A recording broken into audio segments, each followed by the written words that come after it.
PV. അൻവറിനെതിരെ vigilance അന്വേഷണം ആരംഭിച്ചു. മുൻ എം.എൽ.എയും തൃണമൂൽ കോൺഗ്രസ് സംസ്ഥാന കോർഡിനേറ്ററുമായ പി.വി. അൻവറിനെതിരെ വിജിലൻസ് അന്വേഷണം ആരംഭിച്ചു. വിവാദ ഭൂമിയുടെ രേഖകളുമായി ബന്ധപ്പെട്ടുള്ള വിശദാംശങ്ങൾ ചോദിച്ച് എടത്തല പഞ്ചായത്ത് സെക്രട്ടറിക്ക് നോട്ടീസ് അയച്ചു. ആലുവയിൽ 11 ഏക്കർ ഭൂമി അനധികൃതമായി പോക്കുവരവ് നടത്തി സ്വന്തമാക്കിയെന്നതിലാണ് പി.വി. അൻവറിനെതിരെ വിജിലൻസ് അന്വേഷണം. വിഷയത്തിൽ പ്രാഥമിക അന്വേഷണം നടത്തിയ വിജിലൻസ് വിശദമായ അന്വേഷണത്തിന് ശുപാർശ ചെയ്യുകയായിരുന്നു. അൻവറിന്റെ ഭാഗത്തു നിന്ന് വീഴ്ചയുണ്ടായെന്നാണ് പ്രാഥമിക അന്വേഷണത്തിൽ കണ്ടെത്തിയതെന്ന് റിപ്പോർട്ടുകളുണ്ട്. പാട്ടാവകാശം മാത്രമുള്ള ഭൂമി അനധികൃതമായി കൈവശപ്പെടുത്തിയെന്നാണ് പി.വി. അൻവറിനെതിരായ ആരോപണം. കൊല്ലം സ്വദേശിയായ മുരുകേഷ് നരേന്ദ്രനാണ് പി.വി. അൻവറിനെതിരെ പരാതി സമർപ്പിച്ചത്. തടയണ വിവാദത്തിലും ഇദ്ദേഹം തന്നെയായിരുന്നു പരാതി നൽകിയിരുന്നത്.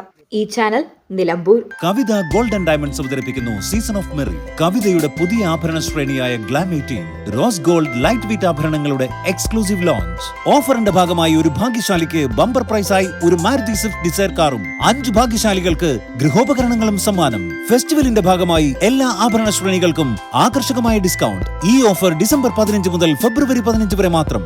കവിത ഗോൾഡ് ആൻഡ് ഡയമണ്ട്സ്.